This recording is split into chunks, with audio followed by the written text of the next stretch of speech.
हॉस्पिटलमध्ये जाऊन येतो. तुम्ही इथे थांबू नका. हा मी इथे थांबत जाऊन येतो. सुनबाई काही नाही काही नाही.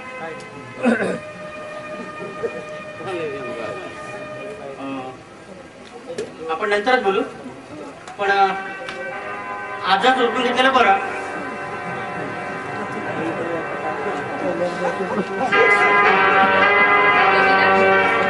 कविराज दही पोहे.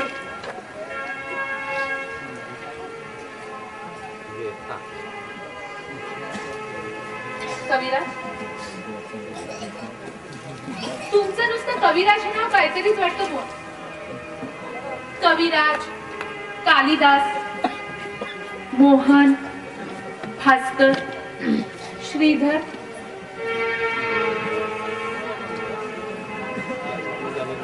कविराज, श्रीधर हे नाव कसं काय वाटतं तुम्हाला? नाही, त्यातल्या त्यात श्रीधर जरा बरं वाटतं. बरं वाटतं? हो, पण या नावाचा एक कवी होऊन गेलाय. होऊन गेलं? हो, अतिशय रसाळ कवी होती तो. हो, शिवलीलामृत त्यानंच रचलाय. 300 वर्षापूर्वी होऊन गेलेला कवी लक्षात आहे तुमच्या? पण 2 वर्षापूर्वी होऊन गेलेला कवी तुला आठवत नाही? सांगा ना, सांगा ना, तो श्रीधर तुमच्या कसा लक्षात राहिला? हो, इथे आल्यानंतर डॉक्टरांनी मला अनेक ग्रंथ वाचायला, मी अनेक काव्य वाचली आणि मला कळलं मला सुद्धा कविता करता येतात. होय होय, तुम्हालाही चांगल्या प्रकारे कविता करता येतात. 2 वर्षापूर्वी तुमचा कविता संग्रह छापला जाणार होता आणि त्यावेळी त्याचं नाव तुझी पाऊले बकुळ फुले हेच ठरलं होतं. आणि तो कविता संग्रह तुम्ही मला अर्पण करणार होतात. काय? तुम्हाला? पण तुमची नी माझी कुठली ओळख? चेहरा तुमच्या लक्षात नाही कविराज? नाही, मी तुम्हाला ओळखत नाही, पण तुम्ही मला ओळखता? मग सांगा, माझं पहिलं नाव काय? मी कोण आहे? कुठला? सांगा. तुम्ही श्रीधर दाते, बिल्डिंग कॉन्ट्रॅक्टर, भैयासाहेब दाते तुमचे वडील. माझे वडील आहेत, आई पण आहे. मग सांगा, कुठं असेल ती, कशी असेल? तुमची आई नाही आता. तुम्ही इंजिनियर झालात ना, तेव्हाच तुमची आई वारली. तुमचं एका मुलीवर प्रेम होतं. तुम्ही तिच्याशी लग्न सुद्धा केलं. माझं लग्न झालंय? मग सांगा, कुठे आहे माझी बायको? कशी दिसते ती? सांगा कुठे आहे माझी बायको? तुमची बायको तिने तुम्हाला पाहिलंय, पण तिला नक्की काही सांगताच येत नाही हो की तुम्ही तिथे पती आहात की नाही ते. पण का? कारण तुम्ही स्कूटरवरून जात असताना तुमचा अपघात झाला आणि तुम्ही जिवंत नाही असं समजली ती. आणि त्यावेळी तुम्ही तुमच्या पत्नीनं विसरलेल्या चाव्या आणि दागिना आणायला जात होता.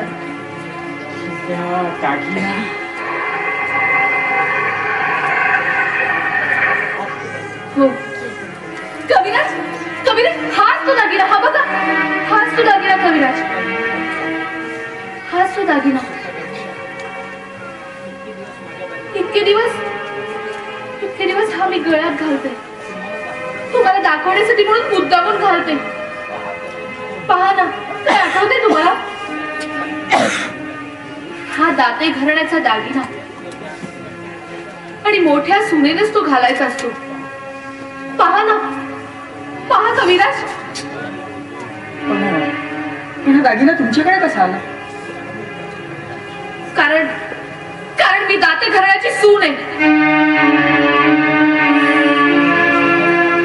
आणि तुम्ही श्रीधर दाते असा संशय माझा. मी आठवा. तुम्ही आठवतंय काही? मला काही आठवत नाही. तुम्ही म्हणताय मी श्रीधर दाते आहे आणि तुम्ही श्रीधरच्या पत्नी होतात. पण हे कसं शक्य आहे? जर तुम्ही माझ्या पत्नी असतात तर मग तुम्ही डॉक्टरांच्या पत्नी कशा झाला? जर श्रीधर दातेशी तुमचं लग्न झालं असेल आणि त्याचा अपघातामध्ये निधन झालं असं वाटत असेल तर तुम्ही त्याच्या विधवा म्हणून जगायला हवं होतं. पण तुमचं लग्न झालंय डॉक्टरशी. डॉक्टरांशी माझा पुनर्विवाह झालाय. होत आहे, कारण डॉक्टरांची लग्नपत्रिका मी वाचली होती. त्यावर वधूचं नाव कुमारी परांजपे असं लिहिलं होतं. हो. तुम्हाला कसं सांगू मी आता? हे बघा, मी आता जातो. थांबा थांबा, आधी माझ्या प्रश्नांची उत्तर द्या. कविराज, कविराज, कविराज, मला ना तुमच्याशी थोडंसं बोलायचंय कविराज. पण इथं नको. तुम्ही असं करा, तुम्ही माझ्यावर बागेत येता. काय? बागेत? तुमच्या बरोबर? कशा करता? मला तुमच्याशी बोलायचंय.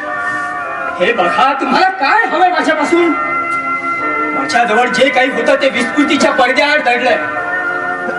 आता कुणीतरी व्हावं असं ठरवतोय तर मार्गात अडथळा आणता फुराळ पाडू. नाही नाही, हे सगळं खोट आहे. हे बघा, तुम्ही कोण आहात याची जाणीव ठेवा. तेच ओळखण्याचा प्रयत्न करते मी कधीपासून. पण तुम्ही कोण आहात ते मला कळतच नाहीये. तुम्ही कोण आहात ते तुम्हाला आठवायला तयार नाही. हे बघा, तुम्ही डॉक्टरांच्या पत्नी आहात. नाही, तुम्ही मला ओळखा. मी पूर्णपणे ओळखताय तुम्हाला. एका प्रतिष्ठित माणसाच्या पत्नी असून माझ्यासारख्या नाव नसलेल्या, गाव नसलेल्या माणसाला भुराळ पाडता. शरम वाटायला पाहिजे तुम्हाला. हो, मी डॉक्टरांचं मीठ खाल्लोय, खातोय, ते मला विचारता येत नाही. आणि माझे तुम्हाला हात जोडून सांगाय, त्या डॉक्टरला, त्या देव माणसाला फसवू नका हो. मी कोणालाही फसवत नाहीये हो. मग मला बागेत कशाला बोलत होतात? डॉक्टर, डॉक्टर, डॉक्टर, मला मारून टाका. मला नाही समजलं, नाही समजलं.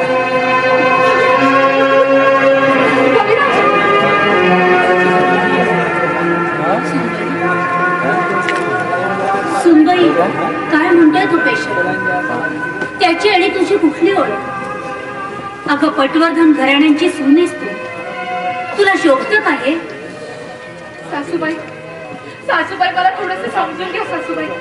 मी पूर्णपणे समजली काय ते. तुम्हाला समजलं? हो. ऐकायचंय?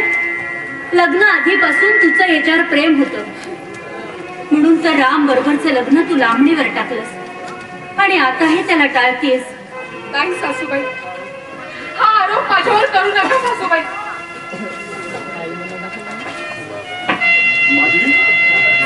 बाबा, तुम्ही या वेळेवर आलात भास्करराव. जरा आपल्या मुलीला समजावून सांगा, तिचं लक्षण काही ठीक दिसत नाही.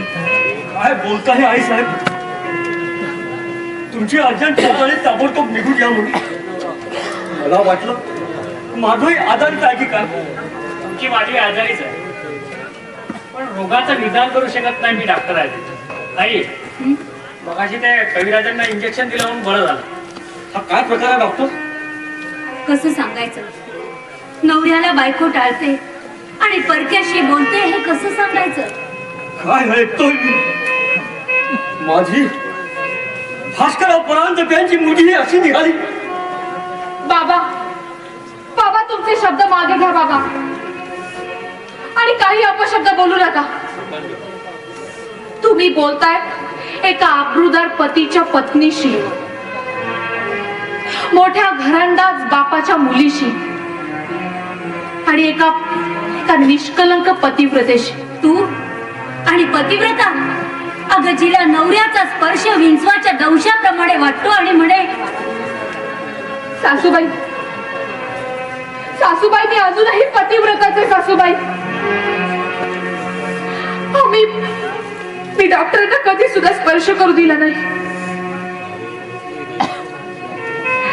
त्यांच्या मनाविरुद्ध वागले मी, कारण माझा संशय खरा ठरेपर्यंत मला काहीच करता येत नव्हतं सासूबाई. सासूबाई जर का मी जर का संशय खरा ठरायच्या आधी यांना स्पर्श करू दिला असता ना, तरीही मीच पापी ठरले असते. काय बोलतेस तू हे? अगं तुझ्या हातीत घराण्याचा नंदादीप दिला जपून ठेवायला, आणि तू आपल्या आबरूचाच पदर पेटून घेतलास. पण हे विसरलीस की त्या पदराबरोबर घराण्याची सुद्धा राख रांगोळी होईल. सासूबाई पदराखाली दिवा देत असताना तो दिवा जर विझला ना, तर तो दोष असतो वाऱ्याचा, आणि जर पदरच पेटला तरी तो दोष नसतो दिवा नेणाऱ्याचा, तोही दोष असतो त्या वाऱ्याचाच. म्हणजे डॉक्टर हे शक्य नाही. डॉक्टर हे शक्य नाही. बाबा सांगा ना, अशा वेळेला मी काय करू बाबा? सांगा ना बाबा. इधर पंत, तुम्ही मला ओळखलं नाही? मला काही आठवत नाही.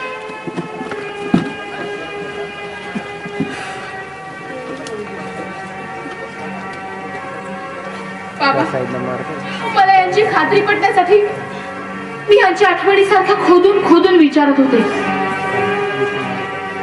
पण मला यांच्याकडून काहीच प्रतिसाद मिळाला नाही. कारण जर माझा संशय खोटा ठरला तर मी पापी ठरले असते, आणि संशय येऊ नये जर का मी प्रयत्न केला नसताना, तरीही मी पापीच ठरले असते. बाबा पाप पुण्याच्या कात्रीमध्ये मी अनाहूतपणे सापडले. बाबा तर तुम्ही सांगा बाबा, मी काय करू बाबा? सांगा ना, कुणाचा सहारा घेऊ बाबा? सांगा ना. या नानांना विश्वासात घेऊन मी या गोष्टीचा अंत लावण्याचा प्रयत्न केला, पण बाबा आता मला तुमची मदत हवी बाबा. बाबा सांगा ना, तुम्ही मला मदत करा ना बाबा. बाबा सांगा ना, गोष्टीचा निर्णय लावायला मदत करा ना बाबा. सांगा ना बाबा. इधर पंत, ओ सांगा ना, तुम्ही आम्हाला ओळखलं नाही? नाही.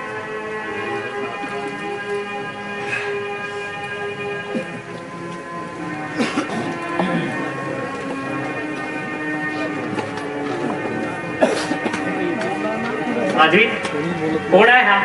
अगं कोण असावा असा वाटतो? हे माझे पती आहेत.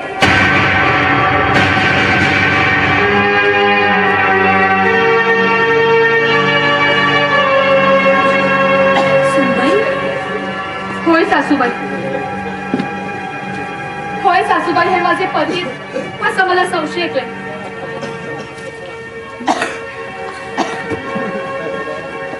त्या अपघातातून ते वाचले नाहीत असं कळलं होतं मला. शक्य नाही माधवी, हे सारं खोटं आहे. तू खोटं बोलतेस. तुझ्या रूपानं मला स्वर्ग लाभलाय, तो तू हिरावून घेऊ नकोस. तू काय ना वाचना मनानं माझी पत्नी आहेस, आणि मी तुझा पती आहे. हे सारं खोटं आहे. जगातली कोणतीही शक्ती आपल्याला वेगळं करणं शक्य नाही.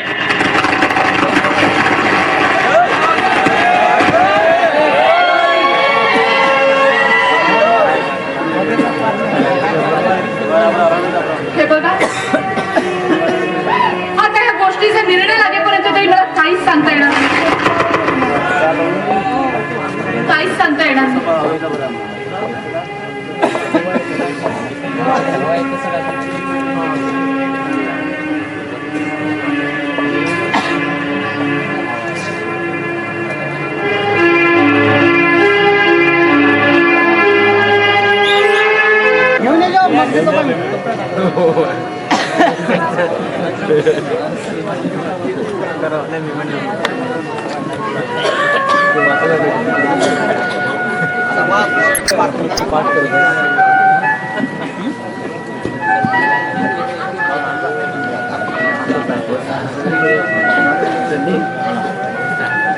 कसं आहे सुनबाईचं?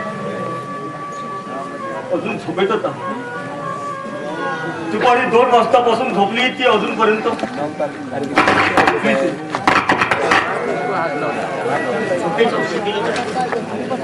विचार करून करून किती झोपण्याची. पुन्हा जागी झाली की उठून बसते. डोळे सताड उघडे करून कोणीकडे तरी सारखी बघत असते. नाना मला भीती वाटते हो. अति विचाराने व्यक्त ती भ्रमिष्ट होईल. काहीतरी जीवाचं काहीतरी बरं वाईट किंवा संपणारा पोरीचा मनस्ताप कुणास ठाऊक. संपेल भास्करराव, संपेल. आपण फक्त प्रयत्न करायचे. हे डॉक्टरने औषध दिले. झोपेतून जाग आल्यावर त्रास व्हायला लागला की यातील एक डोस द्यायचा आणि एक सकाळी.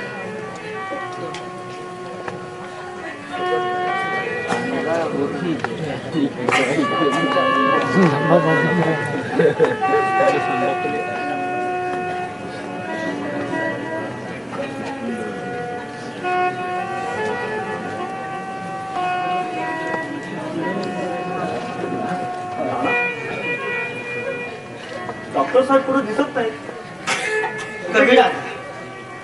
कविराज त्या पेशंटला घेऊन फिरायला गेले. दोघे होय, काहीतरी बोलायचं होतं ना पेशंटशी, पण अजूनपर्यंत का आले नाही? 6 वाजेपर्यंत येतो म्हणाले.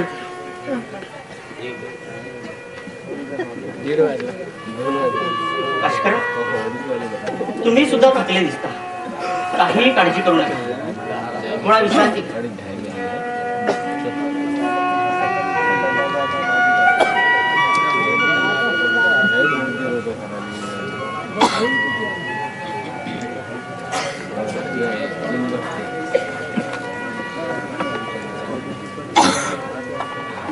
अहो नाना, अहो डॉक्टर, वैद्य, अहो कंपाऊंडर साहेब, साथीचा रोग. अहो बसायला वेळ आहे कुठं मला? मी उभ्या उभ्या झालोय. आता मी धंद्यात शिरलोय ना.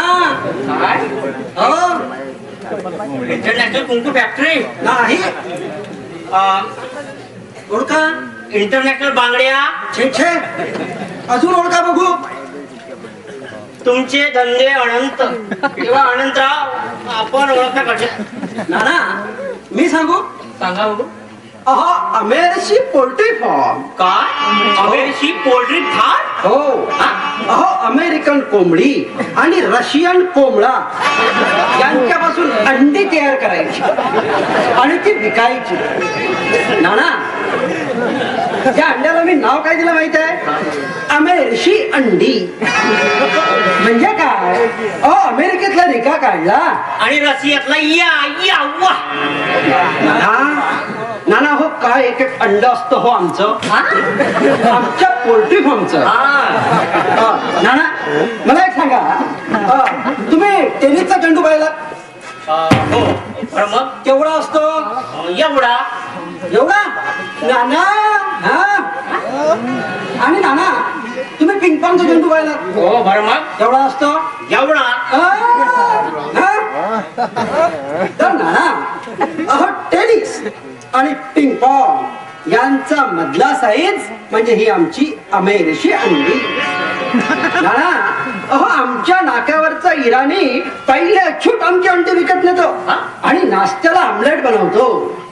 नाना त्या आमलेटचं त्यानं नाव काय ठेवलं माहित आहे? काय? China omelette. China omelette? China omelette. वा.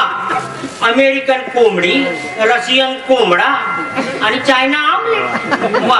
करतो इराण. म्हणजे वर्तमानपत्र न वाचता सगळं राजकारणाचं आमलेट केलेलं दिसतंय. पण काय हो, तुम्हाला अंड चालतं? अहो नाना मी अंड्याचा धंदा काढलाय पण घरी नाही. अहो अंड म्हटलं की बाबा आणि लता तर यांचं डोकंच दुखतं. अहो ना आमच्या शेजारी एक माळ्याचं कुटुंब आहे असं त्याच्यासोबत भागीदारीमध्ये सुरू करायचा धंदा. नाना आता आमच्या पोल्ट्री फार्म मध्ये 12 कोंबड्या आणि 6 कोंबड्या आहेत. 12 कोंबड्या आणि 6 कोंबडे. हा मग त्यांची बरीच भांडणं होत असतील. हा नाना, तसं नव्हे. आमच्या कोंबड्या फार संयमी आहेत. हो नाना, मला एक सांगा, विचार करून सांगायचं हा? मला सांगा, अंडा आधी की कोंबडी आधी? हे कोड फार जुनं आहे. उत्तर अजून तरी कुणालाही मिळालं नाही. ठरलंय? मी सांगू? ठरलं बुवा. अहो नाना, याचं उत्तर अगदी सोपं आहे. कसं काय? अहो नाना, मी आमच्या पोल्ट्री फार्मच्या बाजूला एक बोर्ड लावला, अंडी आधी की कोंबडी आधी? बरं. नाना, याचं उत्तर असं आहे, अहो अंडी आधी कोंबडी नंतर. कशी? अहो ब्रेकफास्टला अंडी घ्या आणि डिनरला कोंबडी घ्या. वा वा वा वा. आणि नाना, शिवाय घरातल्या घरात एक लहानचं दुकान पण काढलं, वया पेन्शिली उदबत्ती असं. पण नाना, ही सारी या घराची पुण्य आहे बरं का. ती कशी काय? त्या दिवशी तुम्ही लोकांनी आम्हाला धक्के मारून हाकलून देण्याऐवजी मारेनं परत पाठवलं. आईसाहेबांनी 500 रुपये दिले, त्यातले 150 रुपये टाकले पोल्ट्री फार्म मध्ये आणि बाकीचे दुकानात. नाना, आता अमेरशी चलन आणि परकी चलन दोन्ही मिळून 200-250 रुपये सहज येतील बघा. म्हणजे अमेरिशी इराणीचं. हो. आणि नाना मी याच्यातूनच आता मोठा आवाक्यातला धंदा सुरू केला हे बरं झालं. पण काय हो, हे खरं ना? म्हणजे बाबांनी तुम्हाला सांगितलं नाही मी दुकान वगैरे काढलंय म्हणून? अहो, ते कुठलं आपल्या घरचं सून सांगणार आम्हाला? हो, तेही खरंच. ताईचं दुःखच एवढं मोठं आहे की त्यासमोर माझं सुख काहीच नाही. पण नाना ताईच्या दुःखावर काही उपाय नाही का हो? जाऊ द्या अनंतराव तो विषय. तुम्ही आम्ही चर्चा करावी एवढा मोठा विषय नाही. आणि पटवर्धन घराण्याखेरीज कोणी विचार करावा एवढा लहानही नाही. असो, एकंदरीत तुम्ही मार्गाला लागलात हे बरं झालं. तुम्ही बस. हो. तुम्ही आल्या तर जाऊन सांगतो मी आई साहेबांना. हो. बसा.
माधवीताई, खरं म्हणजे मी भाऊबीजेच्या पूर्वी येणार नव्हतो, पण यावर अगं बाबांचं पत्र आलं आणि श्रीधर पंतांचंही समजलं. पण ताई तू काहीही चिंता करू नकोस. तुझं कधीही वाईट होणार नाही. तू कधी कुणाचं वाईट केलं आहेस का? मग तो देव तरी तुझं कसं वाईट. वास्तविक पाहता मला तुझा सांगवट करण्याचा अधिकार नाही, कारण मी फक्त वयानं मोठा आहे. पण मायनं आणि ज्ञानानं तूच माझ्यापेक्षा मोठी शोधलीस. ताई अगं लता पण येणार होती बघ, पण दुकान सांभाळायला ती आहे. तुला बाबाने सांगितलं ना मी दुकान वगैरे काढलंय म्हणून? ताई अगं या उदबत्त्या बघ, अगं या आपल्या दुकानातल्या आहेत. पण यांना जडताना पाहिलं की माझ्या डोळ्यासमोर तू उभी राह. स्वतः जळत राहून दुसऱ्यांना सुगंध देणारी ताई माझ्या डोळ्यासमोर. ताई त्याने हे देवघरात नेऊन ठेवतो हा?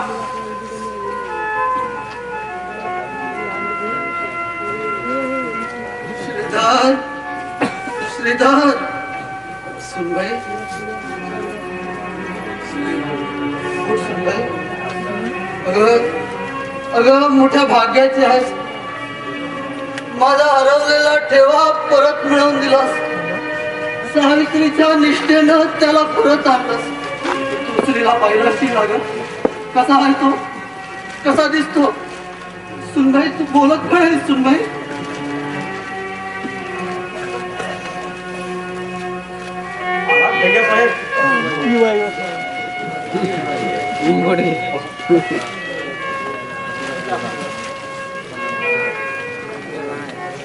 अनंतात तिला आत घेऊन जा बेटा, आत पड.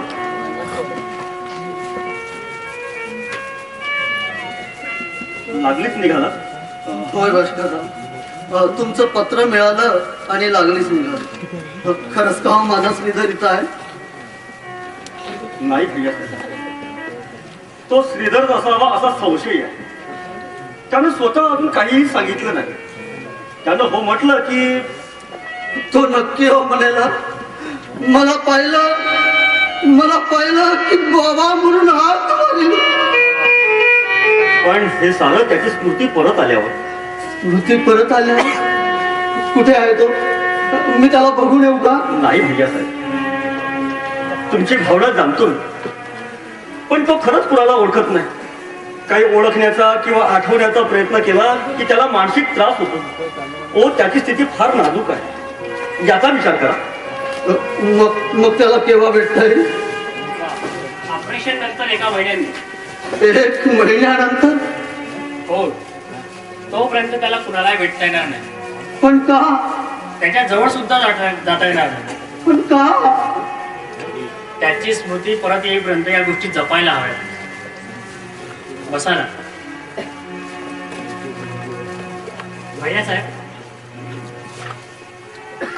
भास्करराव, तुम्हा दोघांना मला एक प्रश्न विचारायचा आहे. विचार. त्या श्रीधरचा अपघात झाला, त्याच्यानंतर त्याचं निधन झालं, हे आपल्याला केव्हा समजलं, कसं समजलं? अपघातानंतर त्या नदीपासून पुढे 100 मैल पर्यंत त्याचा शोध घेतला. जवळजवळ 8-10 दिवस. त्यानंतर त्याच नदी किनाऱ्यावर पण पुढे 40-50 मैलावर एक प्रेस सापडलंय अशी आम्हाला खबर मिळाली.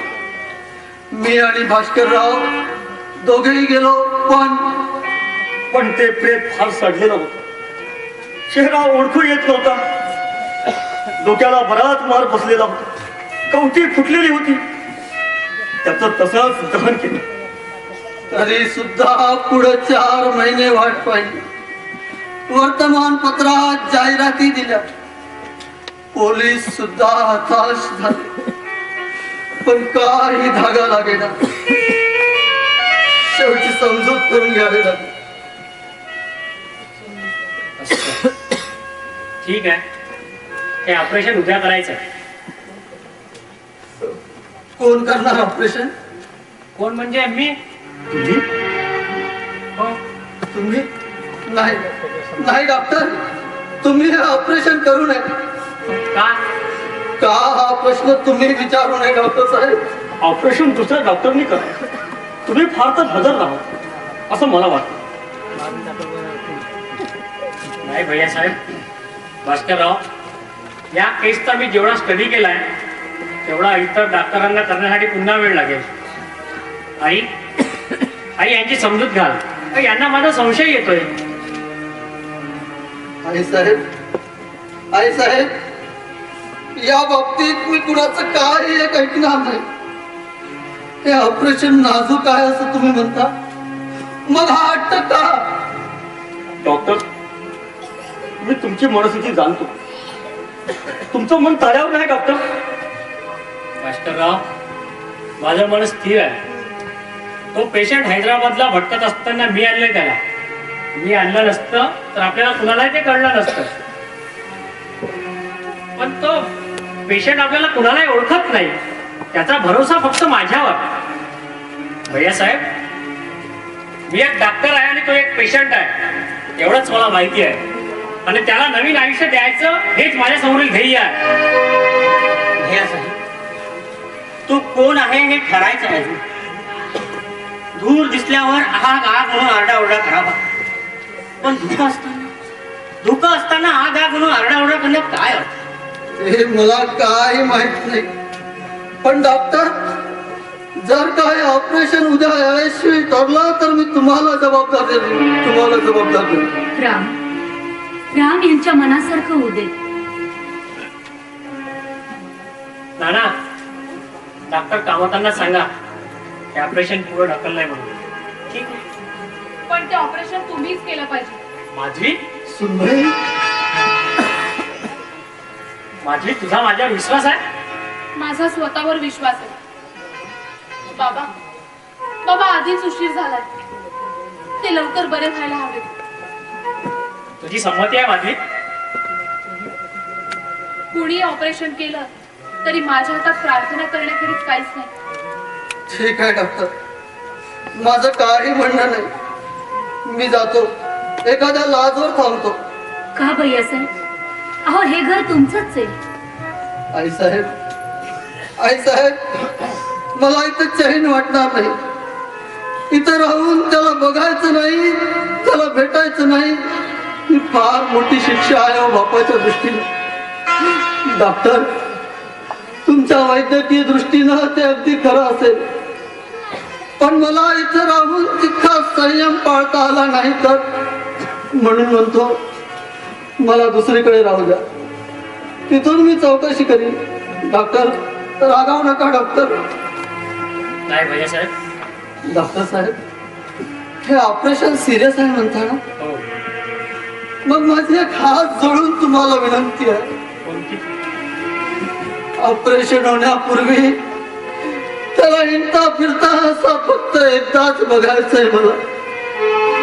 दुरून दाखवा, लांबून त्याला डोळे भरून बघू द्या. मी त्याला हात मारणार नाही, त्याच्या जवळ सुद्धा जाणार नाही. त्याला न दिसेल अशा ठिकाणी मला उभं करा. डॉक्टर, प्लीज नाही म्हणू नका डॉक्टर. त्यानंतर तो बरा होईपर्यंत मी कसलाही आग्रह धरणार नाही. तुम्ही बोलावल्याशिवाय येणार पण नाही डॉक्टर, येणार पण नाही. नाना, हे म्हणतायत तसं होऊ द्या. फार उपकार झाले डॉक्टर साहेब, फार उपकार झाले. नाना, यांना लाज मध्ये पोहोचवून परत या. आणि कविराजांनी तुमचं नाव सुचवलंय काय? ऑपरेशनच्या परवानगीसाठी. माझं ना? होय. चला भैयासाहेब.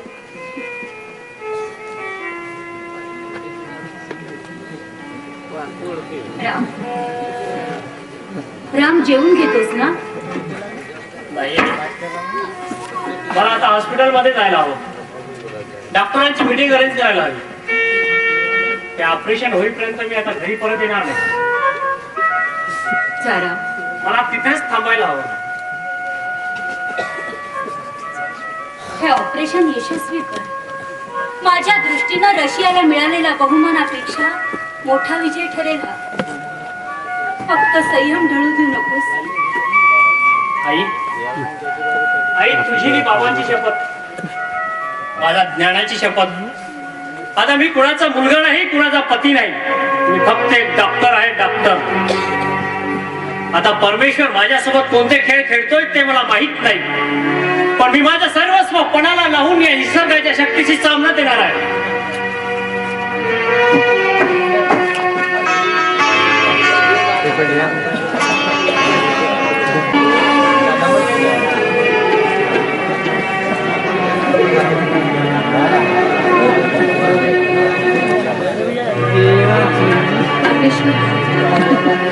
परमेश्वराने कुठली परीक्षा बघतोयस रे माझी? आता कुणाचा आधार घेऊ, कुठे जाऊ, काय करू, काही समजत नाही मला. माझ्यासाठी कोण मला होतो इथे? माझा डाव अर्थावरच उधळला.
नाना भैया साहेबांना बोलावून द्या. त्यांना सांगा तो पेशंट थोड्या वेळाने इथे येणार आहे. सुनबाई काय ठरवलंयस? तो माणूस श्रीधर नसेल तर काही प्रश्न सुरत नाही, पण दुर्दैवानं सासूबाई सासूबाई आठवतं तुम्हाला आई म्हणा म्हणून तुम्ही मला आग्रह केला होता सासूबाई तेव्हा मी संकोच करत होते, पण आता निसंकोचपणे तुम्हाला आई म्हणते सासूबाई. आई आई तुझ्या मुलीवर आता येऊ नये तो प्रसंग ओढवलाय आई. आणि अगं तिच्या पायातलं बळच नाहीसं झालंय ग. थांबवली आता आई. एकटी पडल्या आई. सांग ना आई, तिला तुझा आधार हवाय आई. सांग ना आई, तिला तुझा आधार हवाय आई.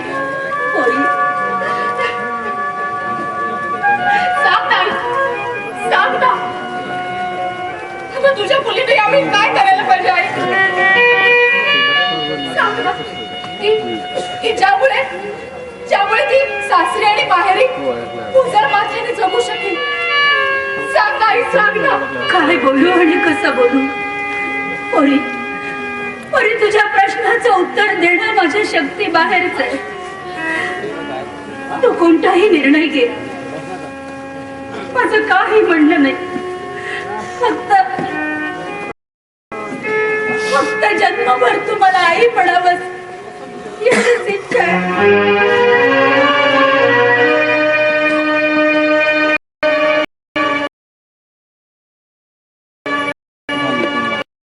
आधीच मी उत्तर देऊन मोकळी होणार आहे. तो जर श्रीधर असेल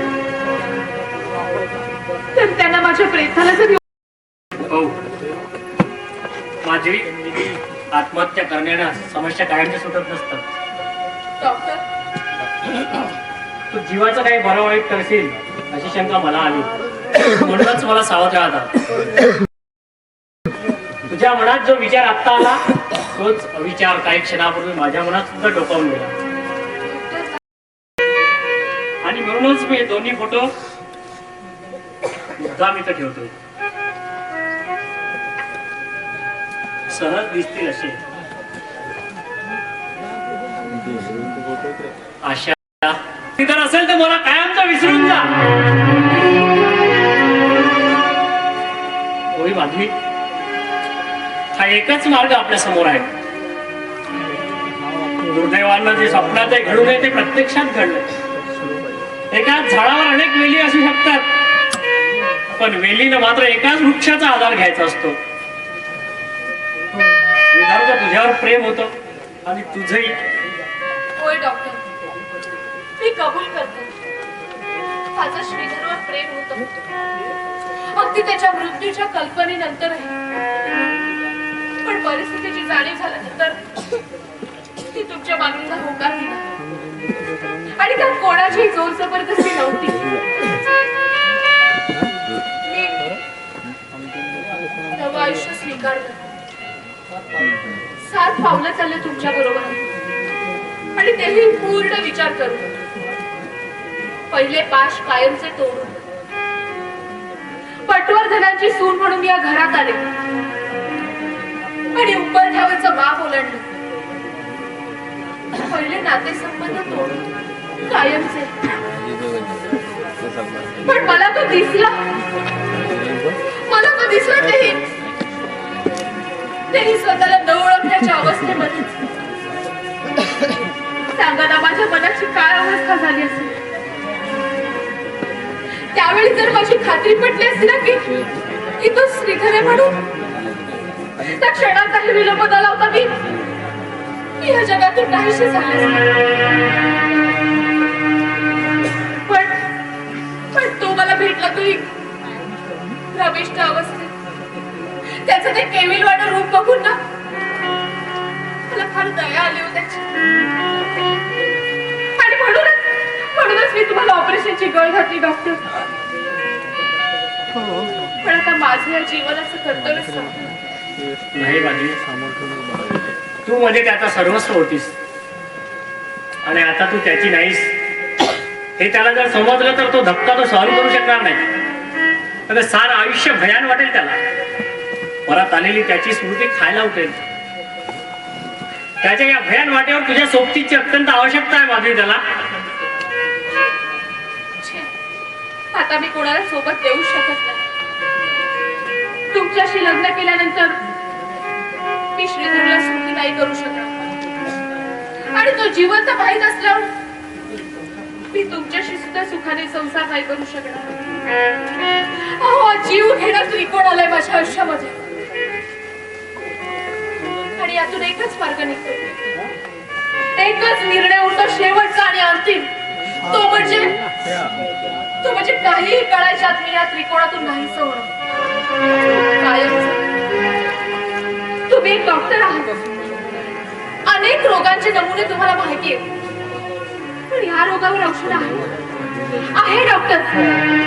डॉक्टर एखादं जालिम जाण मला डॉक्टर. डॉक्टर सांगा ना, माझ्या यातना संपवा डॉक्टर. माझ्या यातना संपवा डॉक्टर. माझ्या यातना संपवा डॉक्टर.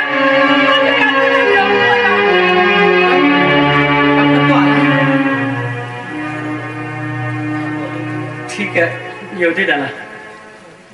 माधवी तू आज जा आणि मी बोलवल्याशिवाय परत येऊ नकोस. तो आलाय. आशा की निराशा.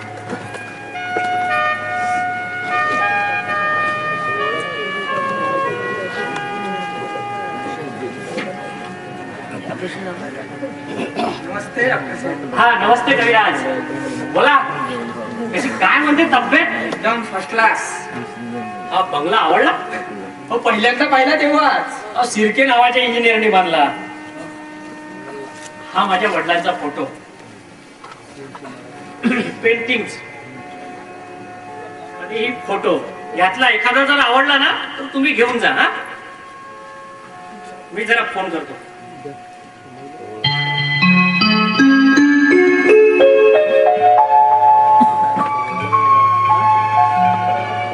आशा निराशा. हा, आवडला फोटो? हो कोणता? दोन्ही. पण डॉक्टर या फोटोचं नाव मला आवडलं. अहो निराशा असं का म्हणायचं याला? किती काळजीपूर्वक या केळींच्या झाडाची जोपासना केलेली आहे. आपण काही स्मृती हृदयात अगदी कोरून ठेवतो ना तशी. डॉक्टर मी याला एक नाव सुचवतो. सुचवा ना. निगराणी. निगराणी? बरं तुम्ही कोण होता ते आठवलं? हो तुम्हाला ओळखणारी काही माणसं आत आहेत. तुम्ही त्यांना ओळखण्याचा प्रयत्न करा. मन खंबीर ठेवा. मी बिलकुल तुमच्या पाठीशी आहे.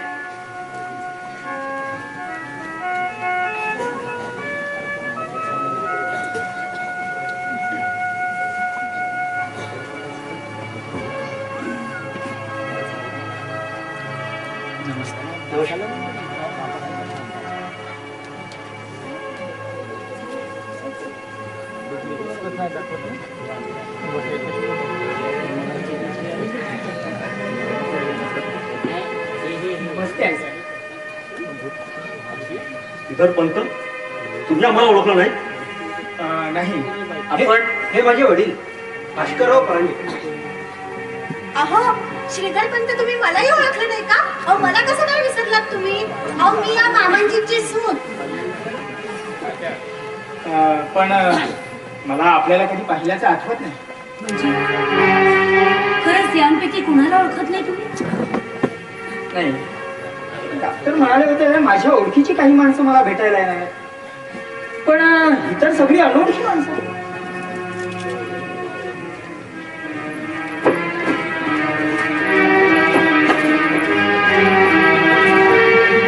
तुम्ही हिला नक्की ओळखाल. आठवा आठवा. समजते डॉक्टरींबाई.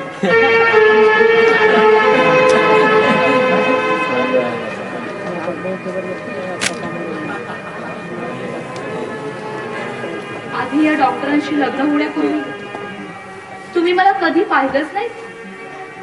तृष्णेच्या वाळवंटात शिवापूरला अगदी शेवटी या वहिनीकडे फुलं भरण्याच्या कार्यक्रमाच्या दिवशी कधी विसरलो नाही. आई माझ्यावर विश्वास ठेव. तुला दिलेलं वचन की कधी तोडलं नाही. आपलं कर्तव्य बजावताना मी आपलं मन स्थिर ठेवलं. मोहाचा यत्किंचितही स्पर्श होऊ दिला नाही.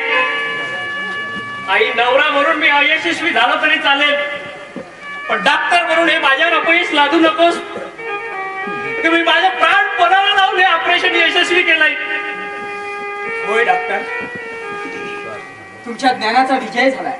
माझी स्मृती परत आली. मला सगळं सगळं आठवतंय. आठवतंय? मग सांगा तुमचं नाव काय? तुम्ही कोण? कुठले राहणार? सांगा लवकर सांगा. सांगतो डॉक्टर. माझं नाव अविनाश.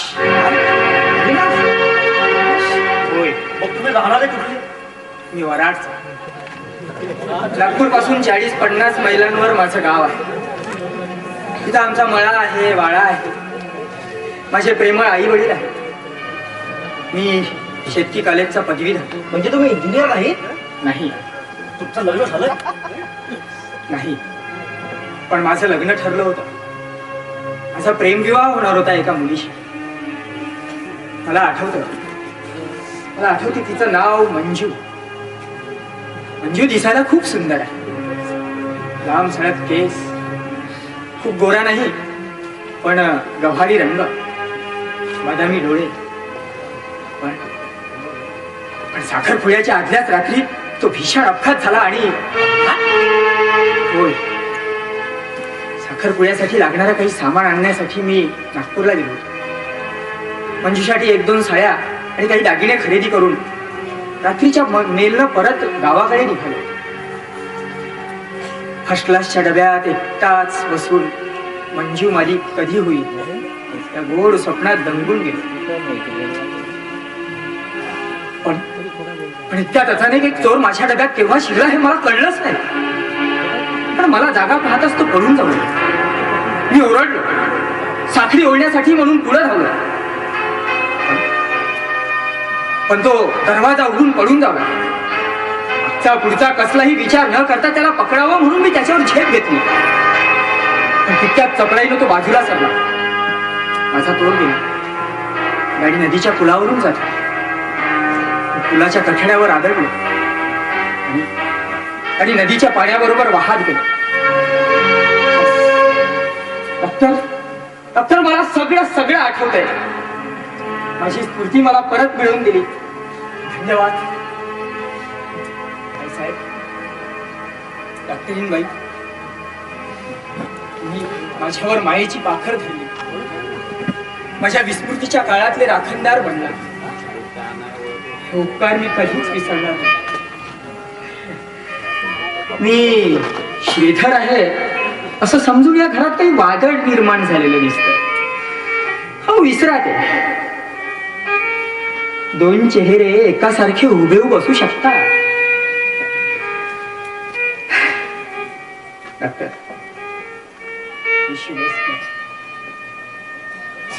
तुमचा संसार सुखाचा. मी जातो. माझी मंजू माझी वाट पाहत असेल. मला माझी आई भेटेल, अण्णा भेटतील. त्यांना खूप आनंद होईल नाही डॉक्टर? होय अविनाश, तुम्ही त्यांना लवकर भेटा. थांबा अविनाश, माझ्या रामचा विजय झालाय. हा आनंद मला साजरा करू दे. काहीतरी गोडधोड करते खायला. चल राम, चल माधवी, आधी देवा पुढे चला. चला.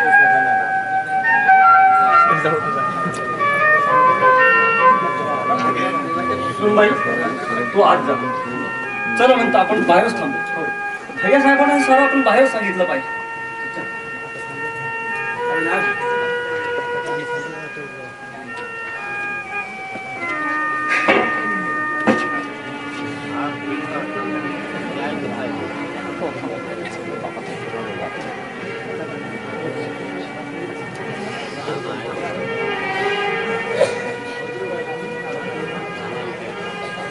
तुमचं नाव अविनाश आहे का? हो, अविनाश. तुमची संबंध कहाणी ऐकली पण तुमच्या गावाचं नाव ऐकल्याचं आठवत नाही. कशा करता पण? नाही, सहजच वाटतं तुमच्या गावी यावं, तुमच्या आई वडिलांना भेटावं, तुमची ती मंजू का कोण ती तिला पाहावं. पण तुमचा काय संबंध? अहो, तुमच्या आई वडिलांना तुम्हीच अविनाश आहात म्हणून पटवून देणारा, खात्री करणारा एखादा साक्षीदार नको? काही जरुरी नाही त्याची. मला पाहिलं की खात्री पटेल त्यांची. पण ते चुकून तुम्हाला श्रीधर समजले तर? उगीच त्रास देताय मला. हे बघा, मी इथं थांबत नाही. डॉक्टरांना सांगा. श्रीधर गेला म्हणून नाही, अविनाश गेला म्हणून.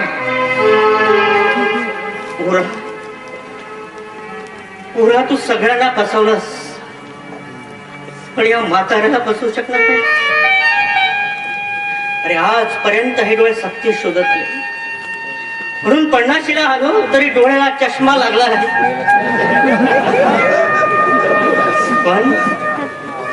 पण तुझे डोळे तरुण वयात तुला फसवायला निघाले.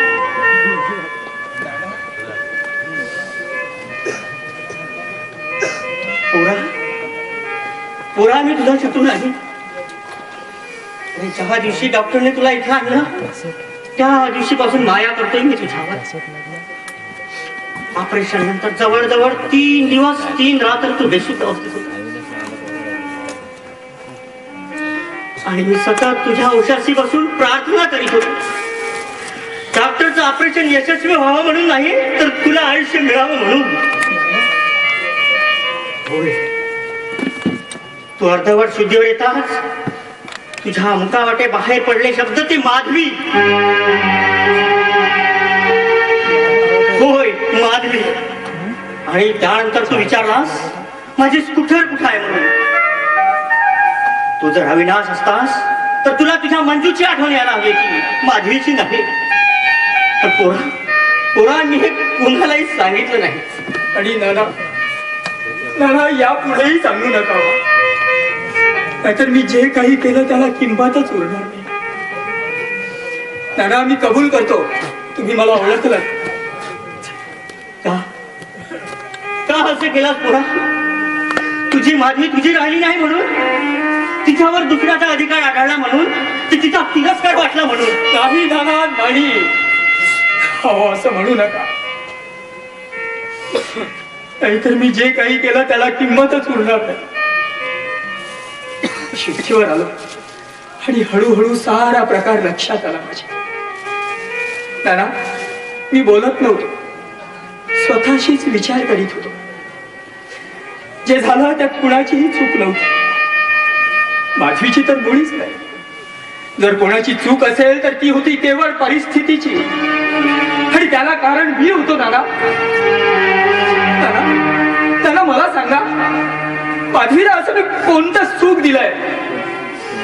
तो एका महिन्याच्या आत तिच्या कपाळीचं सुख पुसून टाकतं आणि त्याला दुसरीकडे सुख शोधण्याचा प्रयत्न केला तर तिला दुःख देण्यासाठी नेमका इथं हजर झाला. त्यापेक्षा जगाच्या दृष्टीनं कळत नकळत का होईना पण जगाच्या दृष्टीनं तिच्या दृष्टीनं मी संपलो होतो, मेलो होतो, कायमचा संपलो होतो. आणि हीच भावना अशीच कायम ठेवली तर काय फरक पडणार आहे. नाना जे सत्य सांगितल्यामुळं 3 जीवांचा नाश होणार होता, त्यापेक्षा मी खोटं बोलून निदान ते 2 जीव तरी सुखी होते. माझ्याशिवाय ती दोघं किती सुखात होती हे माझ्या डोळ्यांनी पाहिलं. त्यांचे ते दिलखुलास हसणं माझ्या इथं अचानक येण्यानं बंद पडलं. आता मी गेल्यावर ते पुन्हा सुरू होईल, ते पुन्हा सुखानं नांदू लागतील. माझी सुखी व्हावी ही माझी तळमळ आहे. तसंच डॉक्टर सुखी व्हावं ही माझ्या अंतरीची इच्छा आहे. कोण आहे? कुणी नाही. हो माझ्यासारखे इंजिनियर गल्लो गल्ली मिळतील, पण हा डॉक्टर फार मोठा माणूस आहे. लाखात एक आहे. लाखो जणांना त्याच्या ज्ञानाची गरज आहे. हा सदैव हसत राहायला पाहिजे. याचं मन सदैव सुखानं फुलायला हवं, आनंदानं झुलायला हवं. आणि त्यासाठी मला आयुष्यभर निर्माल्य म्हणून राहावं लागलं तरी चालेल. नाना मी चुकलो का हो?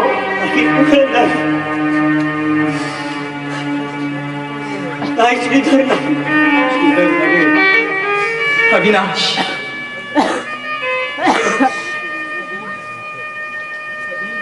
हो अविनाश कधीही नाश न होणार. आजपर्यंत मी अनेक त्रिकोण पाहिले, पण त्रिकोणाला 4थी बाजू असू शकते मी हे आज पाहिलं. त्यापासून मी तुला या हातांनी वाढवलंय. माझी माया विसरलाच करे. तुझ्या मृत्यूची खोटी बातमी खरी समजलो म्हणून रागावलाच करे. रागाव पण एक वेळ तरी मला बाबा म्हणून हाक मार, बाबा म्हणून हाक मार. नाही, माफ करा, मी आपल्याला बाबा म्हणून हाक मारू शकत नाही. भास्करराव याला सांगाव, याच्या मृत्यूचं दुःख मी सहन केलंय. पण पुनर्जन्माचं सुख तरी कोणी हिरावून घेऊ नका हो, कोणी हिरावून घेऊ नका. नाना नाना यांची समजूत घाला. यांना सांगा मी कोण, कुठला. माझं नाव अविनाश. माझे आई वडील गावी असतात. खोट, साफ खोट. तू माझा कुणी नाहीस. मग सांग, माझी शपथ घेऊन सांग. ठेव माझ्या डोक्यावर हात आणि बोल तू माझा श्रीधर नाहीस म्हणून. मी श्रीधर नाहीये.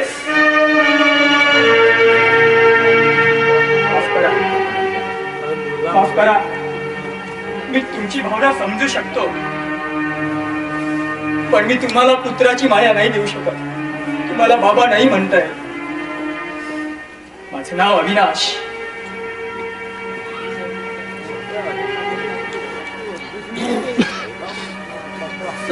चला भास्करराव, संपलंय सारं सारं संपलं. चला.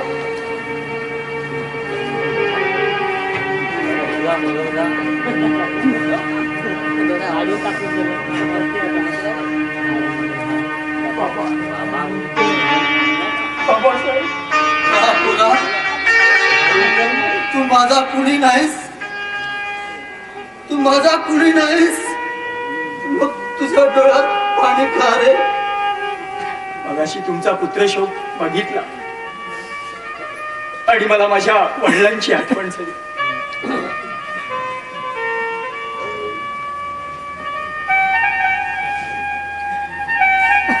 चला भास्करराव.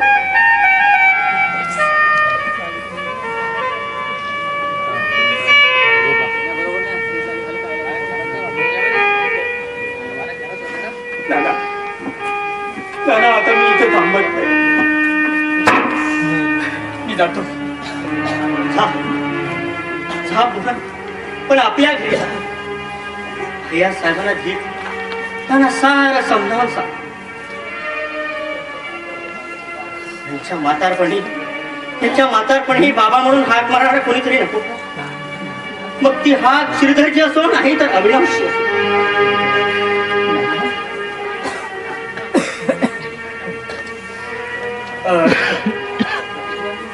नाना, डॉक्टरांनी मला सांगितलं होतं त्यातील कोणताही एक फोटो घेऊन जा म्हणून. मी हा नेतो. निराशा माझ्या सोबत नाही. कारण डॉक्टरांच्या घरात फक्त आशा आहे. आशेनच फुलायला हवं.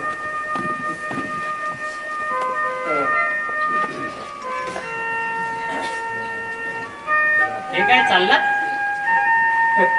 हो डॉक्टर, आधीच उशीर झालाय. आता विलंब सहन होत नाही. डॉक्टर, हा फोटो घेऊन जा. निराशा. अहो निराशा नव्हे, निगराणी. हे पैसे घ्या, लांबचा प्रवास आहे. पैसे? संकोच करू नका. तुमच्या आणि मंजूच्या लग्नाचा आहेर समजा. आहे मग घेतलेच पाहिजे.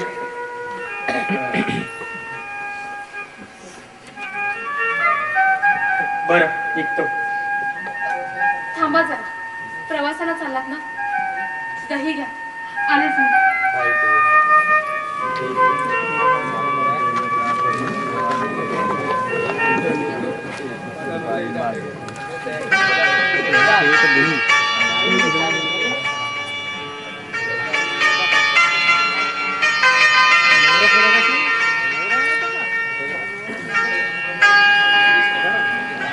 तुमच्या लग्नाला बोलवा, नाहीतर विसराल.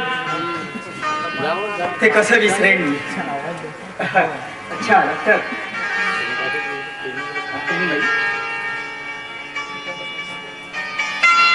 सुखाचा संसार झाला.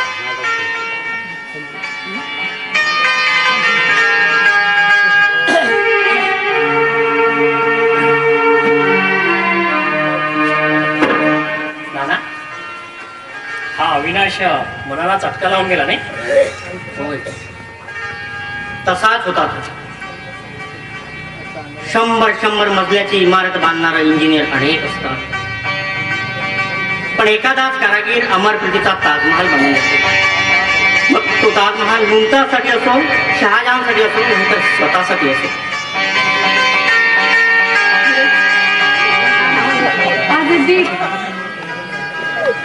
आज अगदी संसाराचं नंदनवन फुललंय.